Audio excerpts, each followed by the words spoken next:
Imagine a night under the starry sky, not by choice, but by sheer necessity. This is the reality for countless people around the world, people we often refer to as the homeless. Now, we might wonder why they don't simply accept the shelter provided by government and nonprofit organizations. It seems like an easy fix, doesn't it? But the truth is far from it. Homelessness is a complex issue, tangled in a web of systemic problems, personal circumstances, and societal misconceptions. Each individual has a unique story, a unique reason for preferring the cold, hard pavement to the warmth of a shelter. We've gathered snippets of these stories, voices from the unseen, unheard corners of our society.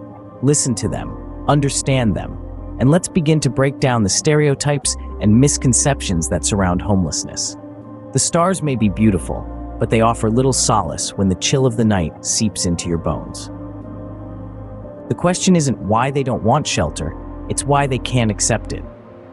It's easy to assume that a roof over one's head is a universal desire. However, for many on the streets, the reality is far more complex. Mental health issues, often undiagnosed and untreated, can create barriers to accepting shelter. Fear is another factor. The fear of confinement, the fear of rules, the fear of the unknown. Past traumas can make the prospect of enclosed spaces unbearable. A lack of trust in the system is another substantial hurdle. When you've been let down time and time again, it's hard to believe that this time will be any different. It's hard to believe in a system that seems to have forgotten you. These are the voices of the homeless, the voices that we seldom hear, the voices that narrate a harsh reality. It's not a simple yes or no question.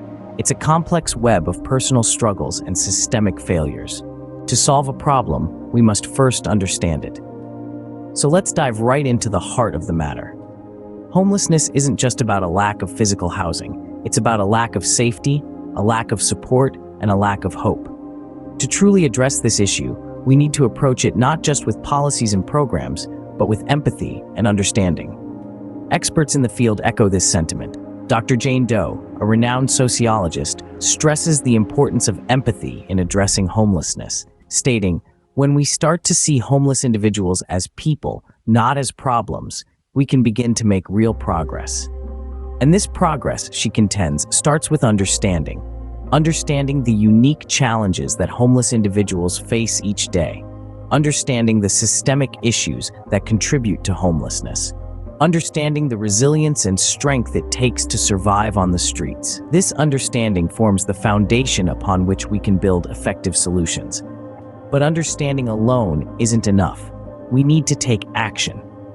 We need to advocate for policies that address the root causes of homelessness, such as affordable housing, mental health services, and job training programs.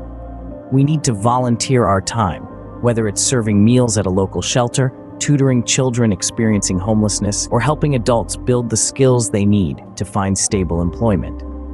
And we need to spread awareness. Talk to your friends, your family, your colleagues about homelessness. Share the stories of the individuals you've met. Challenge the stereotypes and misconceptions that too often dominate the conversation. Remember, every one of us has a role to play in addressing homelessness. It doesn't matter if you're a social worker on the front lines or an accountant crunching numbers in an office. You have the power to make a difference. So let's harness that power. Let's use it to build a world where no one has to sleep on the streets, where everyone has access to the resources they need to thrive. Let's create a society that values all of its members, that recognizes the dignity and worth of every individual. The stars may not offer much warmth, but together we can light the way to a better future for all.